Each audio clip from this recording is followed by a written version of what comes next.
Welcome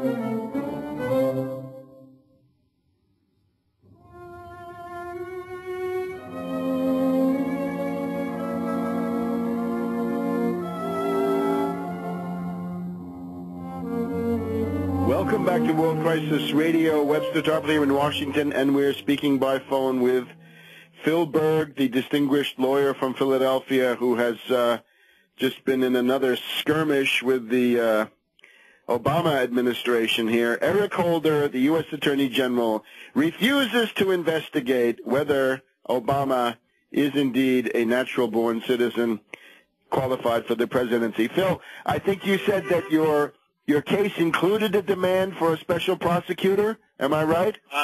No. During my argument, I said to His Honor, I said, if you don't think it's sufficient material here for you to grant me to handle this case as the relator, perhaps you should appoint a special prosecutor to review the material without any input from the Attorney General or Department of Justice because of a conflict of interest. Of course, that wasn't ruled on, and the Department of Justice just ignored me on that. But there's definitely a conflict of interest here, and I think it needs a special prosecutor. And we're going to keep pursuing this because this is outrageous. I mean, think about it. Not only would he have taken salary, his expenses also would be have to come back to the U.S. Treasury. So we're talking about close to $1 million. And again, the suit I had pending had only dealing with his U.S. Senate seat, not with the presidency. Of course, it would have ramifications for the presidency, but that's why we just filed it on the U.S. Senate, and it's, I think, an out-and-out disgrace, and we put out a press release. Hopefully it'll get spread. Hopefully someone will pick it up out there, and we appreciate people spreading the word on that. And if anyone can make a contribution to us, we could really do it. But even more important than the money right now is spreading the word to as many people as you can.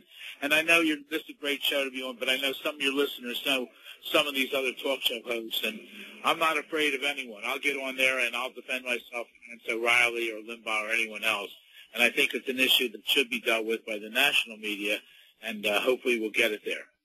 Certainly, and if you have somebody like Hannity who claims to be the most aggressive of Obama's opponents, he should certainly put you on. Otherwise, he's pulling his punches, isn't he? He's not really getting to the bottom of the Obama question. All right, Phil, that's tremendous. Now, just remind us again the other lines of litigation that you still have, just so that we keep up with them too. Sure, I have a case still pending in the Third Circuit Court of Appeals. That's on the issue of standing, and I have another issue in the D.C. Court of Appeals on the issue of the interpleader action for the retired Air Force Colonel Hollister, who is on ready recall from the president. He wants to know if he is recalled, does he accept the offer from a legitimate president, or does he turn down the order from an illegitimate or usurper president? And those cases are pending. One of these days we'll get a quo warranto up there. We're doing a sign campaign. We want to spread the word right now. Also, in passing, it's on my website. Unfortunately, I had to sue Orly Tates. She's a loose cannon. I usually don't go against other attorneys, but she's gotten out of hand.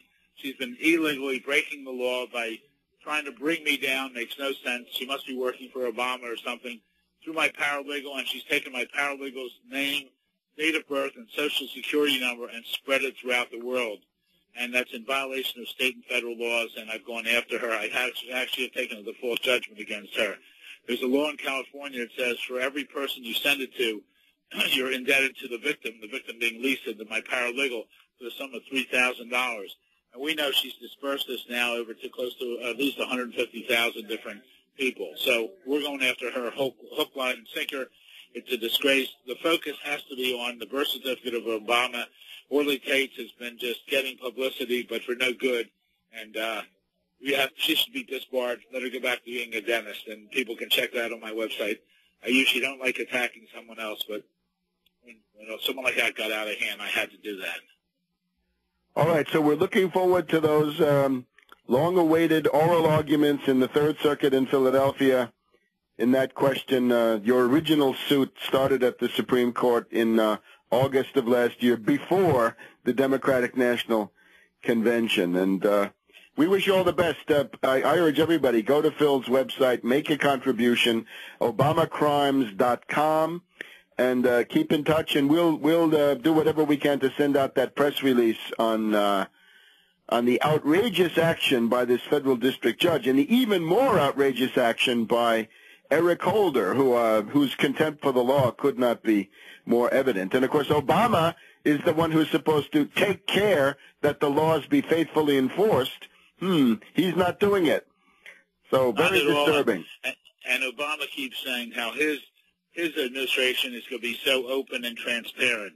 That's baloney, like many other things he's saying. And we just want the truth. And if he can show that he's entitled to be president, show it.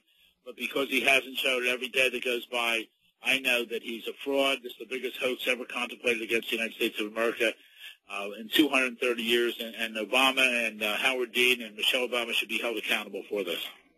Phil, there's also we would be amiss, I think, if we didn't mention it. This incident here, the white supremacist who showed up at the Holocaust Museum this week and committed murder, as far as we can see. This is the accused gunman James Van Brunn of Annapolis, Maryland. In my view, this is the kind of provocateur that you get from the intelligence agencies. They have stables of these people. It turns out that this character had been babbling on some website about Obama and his ability to serve as president, right? Is he an illegal alien? And you can see that there's an attempt to demonize anybody who asks for birth certificate or who brings up the Constitution in this case. You're going to be demonized as a white supremacist.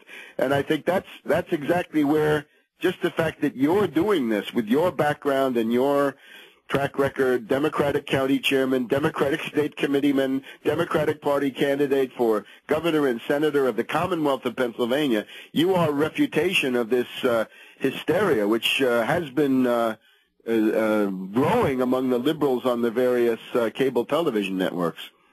Right, and I'm hoping that by my background to be able to legitimize this cause, and these people that are all joking about it, then stop joking about it and ask Obama for his birth certificate. And when he can't produce it, then you'll be on my side.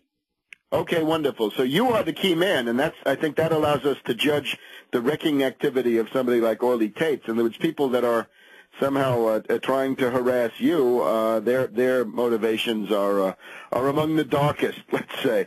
Okay, so thanks very much, Phil. We'll see you soon. See you next week. And that's ObamaCrimes.com. You want to go there and make a contribution. And of course, we condemn the actions of this Van Brunn. But again, you have to point out this is the typical kind of provocateur sent out by the domestic intelligence agencies to try to create different effects. Now, returning to the questions of economics, just to motivate once again that Tobin tax in California. We're told that in California, the proceeds from the personal income tax are down 36%, and the corporate income tax down 1/2, down 50%. Therefore, you've got to get that Tobin tax, security transfer tax, passed, rush that into the breach, fill the budget gap, and maintain the fabric of civilization. We'll be back in a minute.